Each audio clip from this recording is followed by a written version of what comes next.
Hey guys, and welcome back to another episode of Diablo 3. And on tonight's episode, I am joined by a very good friend of mine. We have Dark Dragon with us. The evil chin. And we are going to be doing a rift, guys. We're going to be going through, killing some creatures, hopefully getting a little bit of money and a little bit of loot.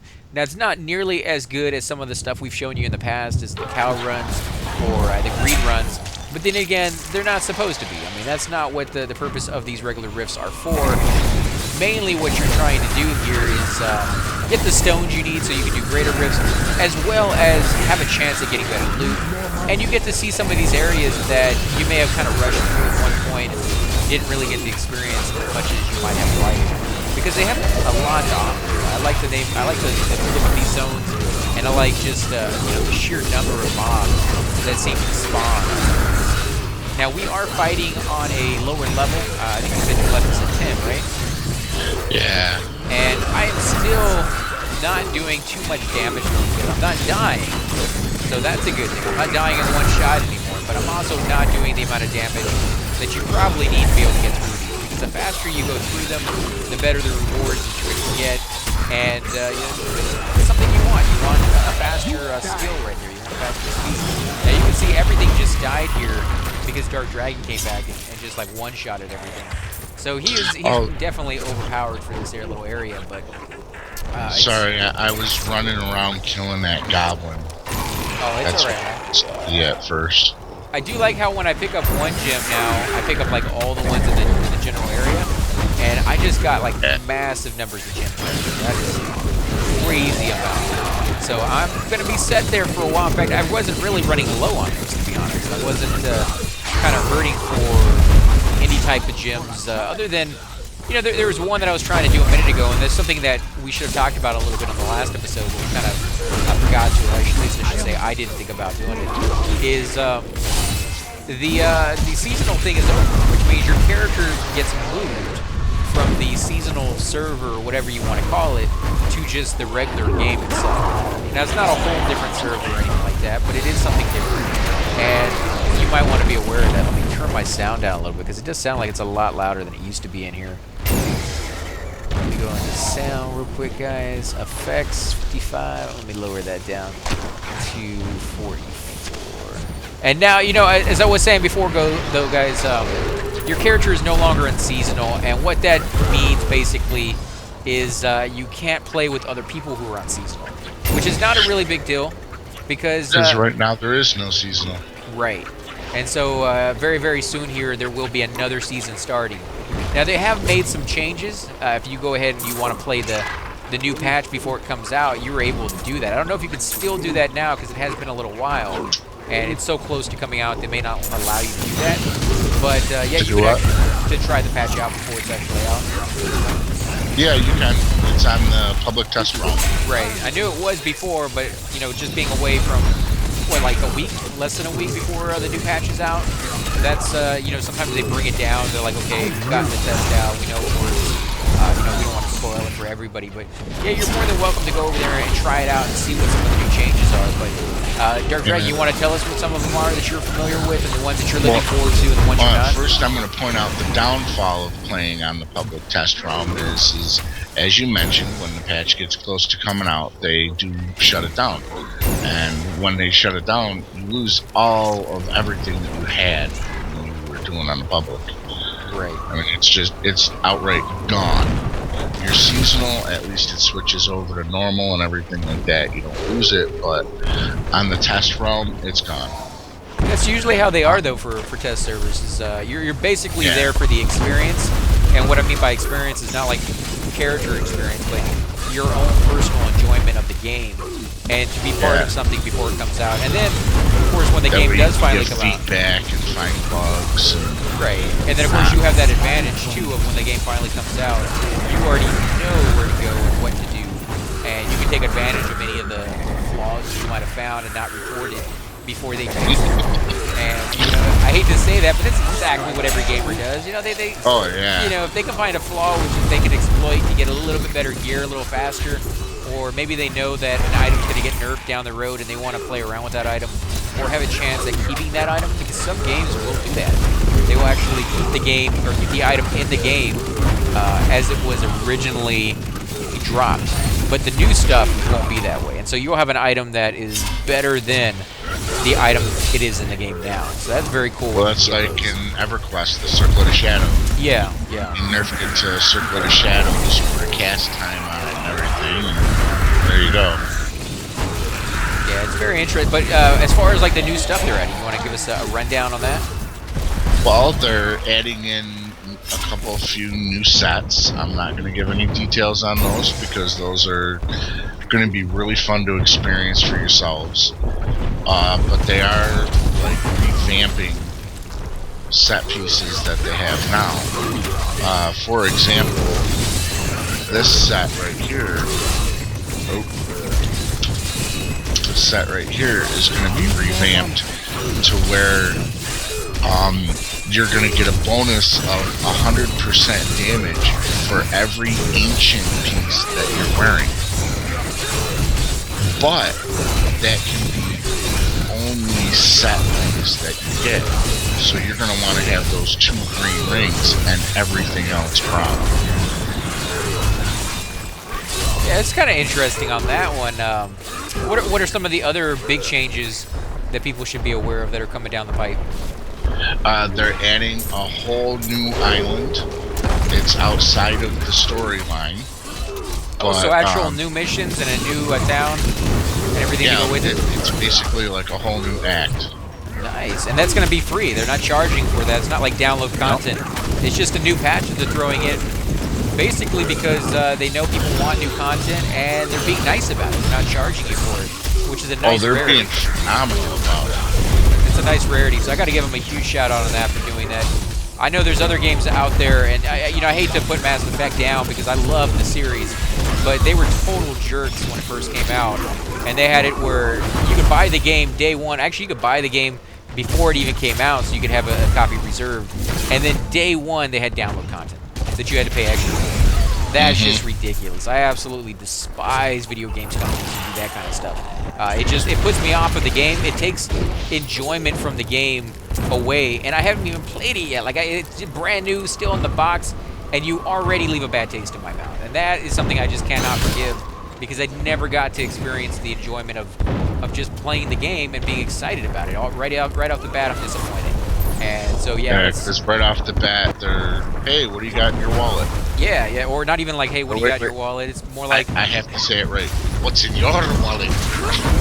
It's more like I've already picked your pocket. We've already charged you $80 for a game or $60 for a game, which I understand. You're gonna want to back up quick, but it's still very very big hit in somebody's pocket, and then to charge them another $20-$30 for something day one. That's rough. So when these guys come up with an expansion pack, basically, that's what this is. It's an update, is what they're calling it, but it's more of an expansion pack than anything else.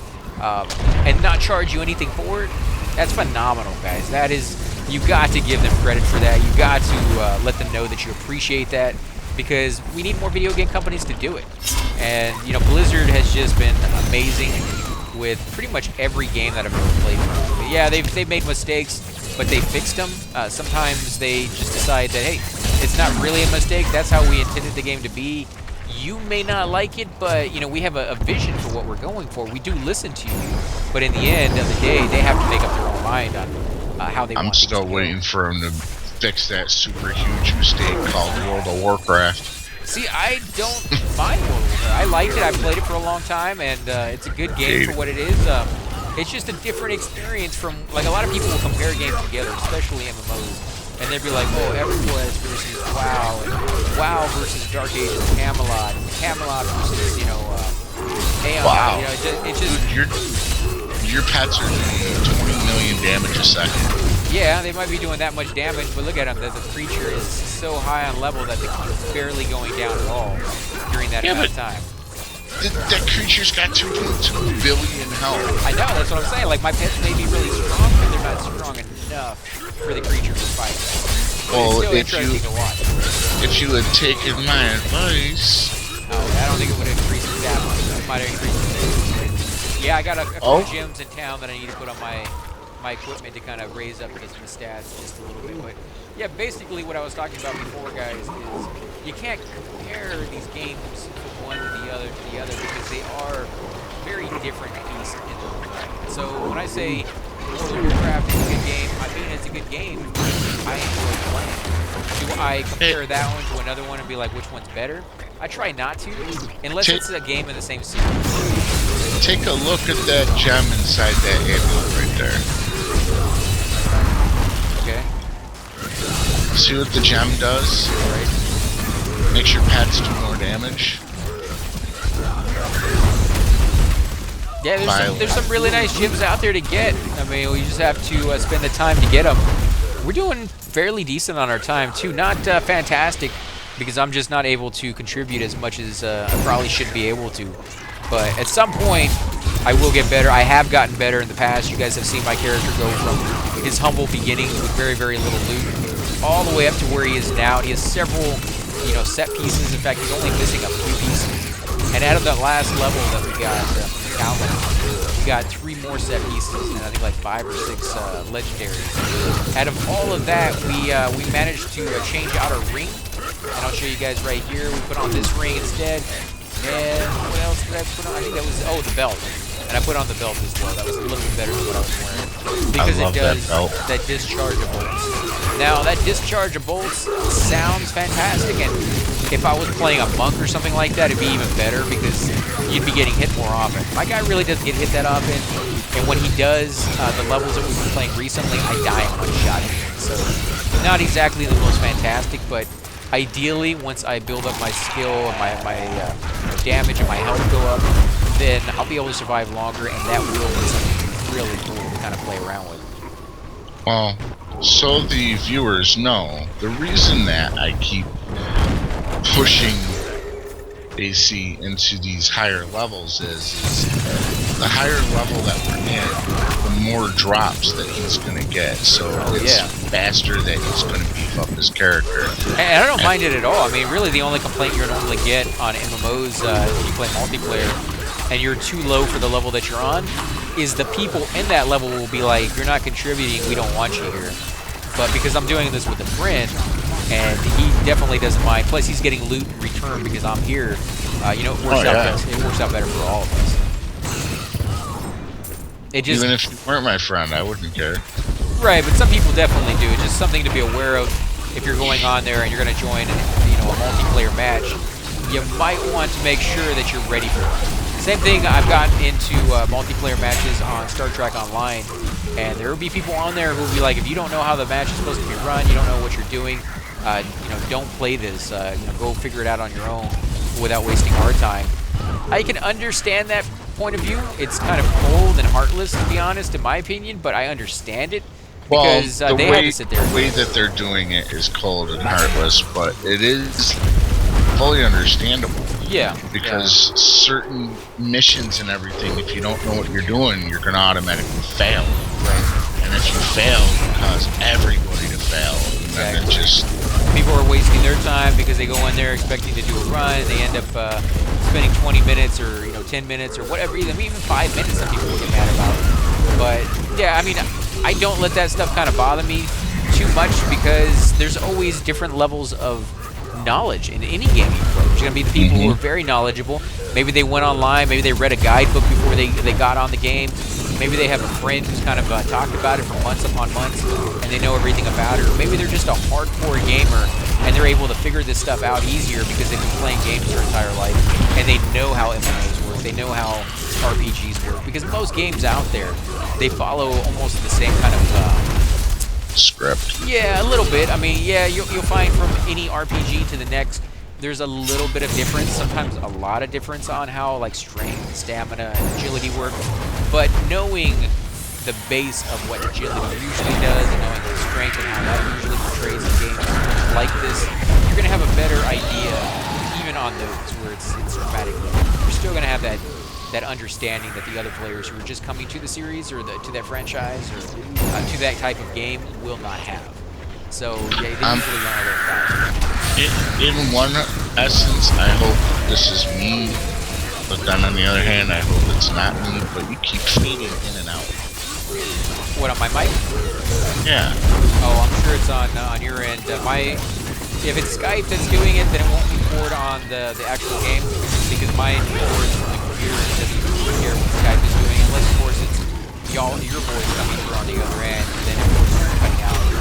that's how it's going to record on my computer. But I've been Yeah, recording well, on mine.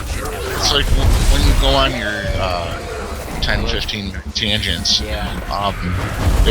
you'll just fade out and I'll hear nothing for a few seconds, then you'll fade back in. And 10 or 15 minutes is a short one, to be honest. yeah, I know. Because I could go on and on and on. That's one of the ones that you don't take a breath on. Yeah, you know, I mean, people like to listen to somebody talk about stuff, and I try to keep it based on what we're doing on the episodes and give you guys as much information as possible. But, you know, I've been playing these games, or these types of games for as far back as I can pretty much remember. And it's just interesting to share that knowledge with you guys, but more importantly, just go through the game together with you. I like hearing your comments. I like, you know, getting feedback from you. A lot of you have left really, really good suggestions, things that we should try out, and we always try to do that as soon as possible, as soon as we see those suggestions, if we're able. For those of you who watch like my EverQuest series, some of you have mentioned like zones that we just can't get to yet because we're not high enough level. But other ones have mentioned the zones, and like 3 months later we get to it, and you know, we try to make that effort because it is a group experience. You know, you may not be able to be sitting here playing the game with us, but that doesn't necessarily mean you're not a part of this playthrough, because you can definitely make it. You're so dead. Yeah, this one shots me, man. All I was trying to do was put my pets back up. Yeah, they took me out, and I knew that they were coming. Oh, did they take you out already? It's because of these fat guys with health link and reflect damage and knockback and molten. Oh yeah, see what I normally see with those fat guys is they explode, and they just kill me if I'm anywhere near that. So I try to stay as far back as possible. And yeah, it looks like you killed most of them. Yeah, there you go. So you lost control there for a few seconds, but you got it back pretty quick.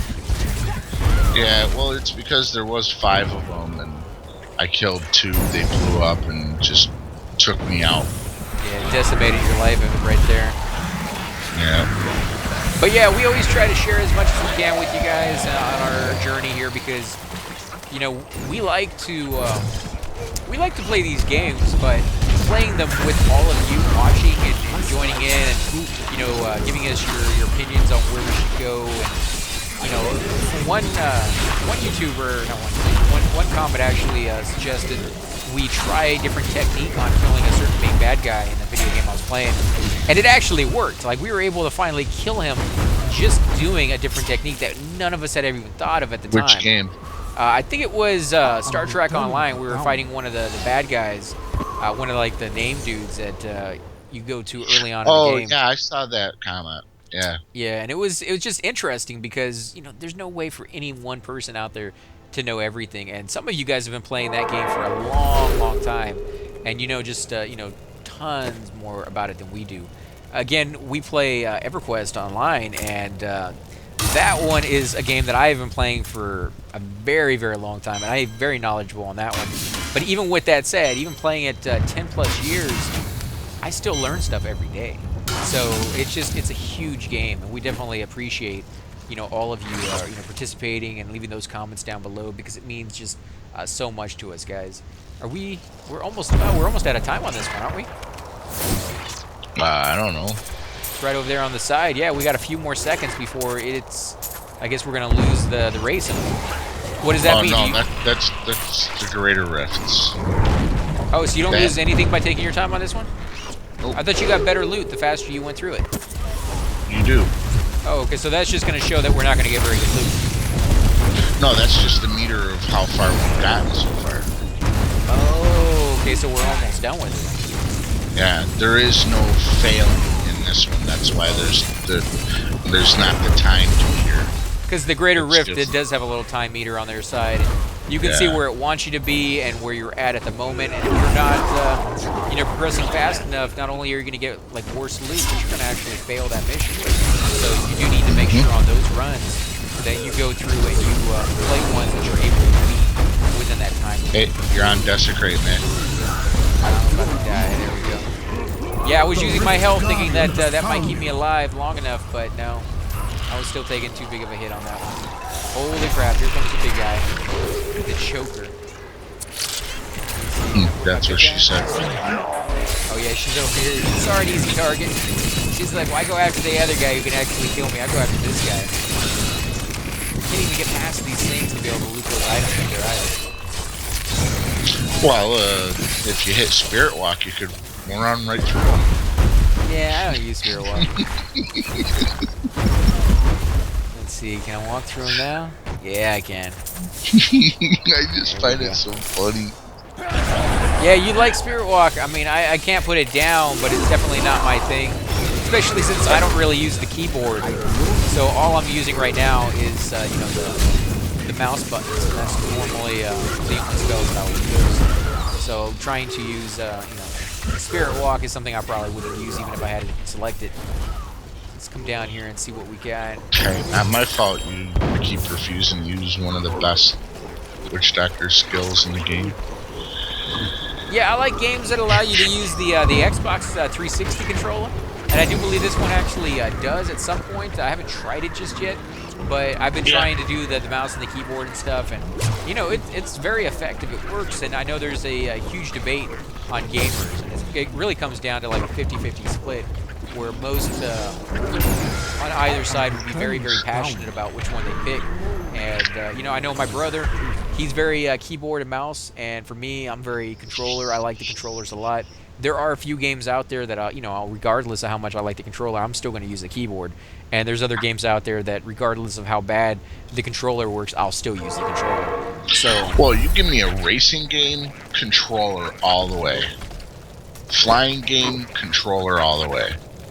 well, see, first-person shooter, definitely keyboard and mouse. yeah, see, some people say you know, that anytime you have to move and aim at stuff, whether it's a space or first-person shooter, they like to have that control of the keyboard, the mouse, because it's more sensitive and you can move faster.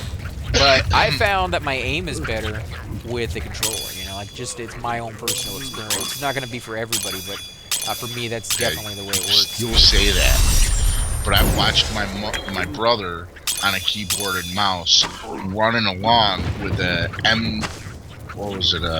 M66 machine gun with 50mm bullets, running along, see a sniper shoot at him, turn while he's running and just shoot 3 shots, and then turn and keep running and headshot that sniper 100 meters away. See, I've done stuff like that too with the controller. Yeah, well, I've never done it with a keyboard because just from my personal experience, I'm not as good with the keyboard and the mouse as I am. It just moves more fluidly for me because I grew up primarily playing more of those types of games on a controller. Exactly. So I just have the experience for it. But I'm definitely not putting down one or the other. But guys, I think we're going to go ahead and end the episode here. And I do want to thank you all for coming out and joining us. If you do enjoy these videos, be sure to hit that like button, that subscribe button if you want to see more like this. And we will definitely catch you all next time.